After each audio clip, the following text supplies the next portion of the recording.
बहुत समय पहले की बात है। एक बार एक संत कथा सुनाने के लिए एक गांव में आए। गांव वालों ने बड़े प्रेम से उनका स्वागत किया और संत ने कई दिनों तक वहां कथा की।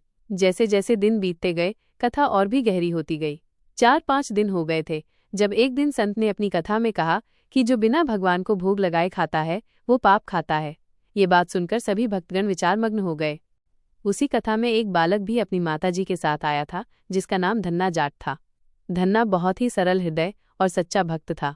जब उसने संत की ये बातें सुनी तो उसके मन में गहरी चिंता बैठ गई। वो घर आया और अपनी माँ से बोला, माँ, हमारे घर में तो भगवान नहीं है, हम तो कभी भोग लगाते ही नहीं, फिर सेवा कैसे होगी?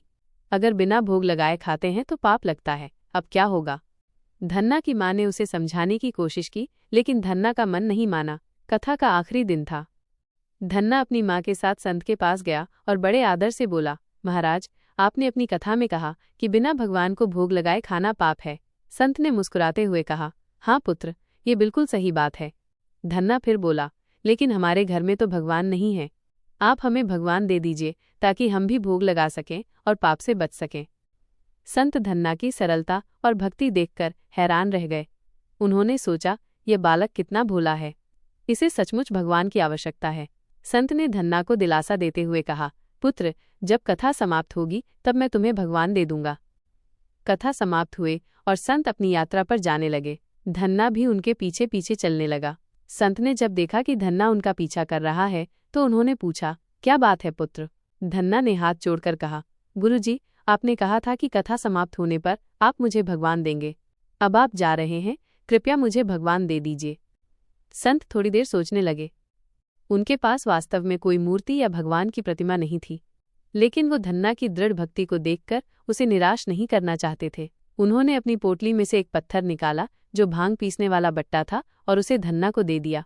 संत ने कहा, यह लो पुत्र, यही तुम्हारे भगवान हैं, इनकी सेवा करना और इन्हें भोग लगाना।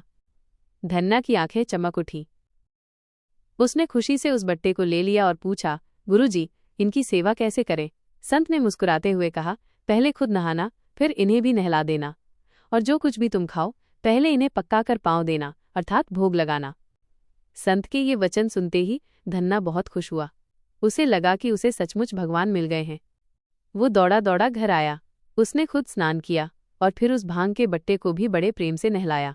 उसकी माँ ने उस दिन बाजरे की मोटी रोटी बनाई थी। धन्ना ने उस रोटी को बट्टे के सामने रखा और बड़े श्रद्धा भाव से बोला, प्रभु, पाँव पाँव। धन्ना को पूरा विश्वास था कि उसके ठाकुर जी अब भोग लगाएंगे, लेकिन वो तो एक निर्जीव पत्थर था। एक दिन बीत गया, बट्टे ने कुछ नहीं खाया। धन्ना बड़ा चिंतित हुआ। उसने सोचा, शायद पंडित जी के यहाँ खीर पूरी और अच्छे अच्छे व्यंजन होते थे, इसीलिए ठाकुर जी वहाँ खा लेते थे। हमारे पास तो सिर्फ बाजरे की रोटी है, शायद उन्हें पसंद नहीं आ रही। वो उस भांग के बट्टे को बिल्कुल ठाकुर जी मान बैठा था। दूसरा दिन आया, फिर वही बाजरे की रोटी थी। धन्ना ने फिर उसे बट्टे के सामने रखा और भोग लगाने को कहा, लेकिन कुछ नहीं हुआ। धन्ना का धैर्य जवाब देने लगा। ऐसा करते करते तीसरा दिन भी आ गया। आज भी उसके पास सिर्फ बाजरे की रोटी थी। धन्ना भूखा था, लेकिन उसने संत के वचन याद रखे थे कि बिना भोग लगाए खाना पाप है। वो अपनी आंखें भर आया। रो रोकर उसने उस भांग के बट्टे को पकड़ लिया और कहने लगा, प्रभु, हमारे पास खीर पूरी नहीं है कि हम तुम्हें भोग लगा सके, और गुरुजी ने कहा है कि बिना भोग लगाए खाना नहीं। अगर आप नहीं खाओगे तो हम चाहे मर जाएंगे, लेकिन खाएंगे नहीं। धन्ना की सच्ची भक्ति और उसकी मासूम पुकार सुनकर भगवान श्री कृष्ण अपने आप को रोक न सके। भगवान तो सर्वत्र हैं, कण कण में विद्यमान हैं और सच्चे हृदय से पुकारने पर अवश्य प्रकट होते हैं। उसी क्षण चमत्कार हुआ। भांग के बट्टे की जगह स्वयं श्री कृष्ण उसी धन्ना की अवस्था के बालक रूप में प्रकट हो गए। श्री कृष्ण ने बाजरे की रोटी खानी शुरू कर दी। धन्ना ने देखा कि उसके ठाकुर जी सच में खा रहे हैं तो उसकी खुशी का ठिकाना ना रहा। लेकिन फिर उसे अपनी भूख याद आई।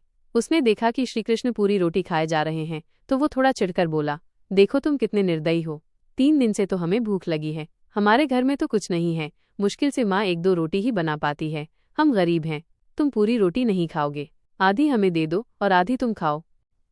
श्री कृष्ण ने मुस्कुराते हुए धन्ना की बात मानी और आधी रोटी धन्ना को दे दी।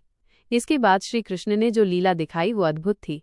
उनकी कृपा से धन्ना के घर में अपार वैभव आ गया। उनके घर में धन धान्य की कभी कमी नहीं हुई। धन्ना जाट, जो पहले एक गरीब किसान था, श्री कृष्ण की कृपा से धन्ना सेठ बन गया।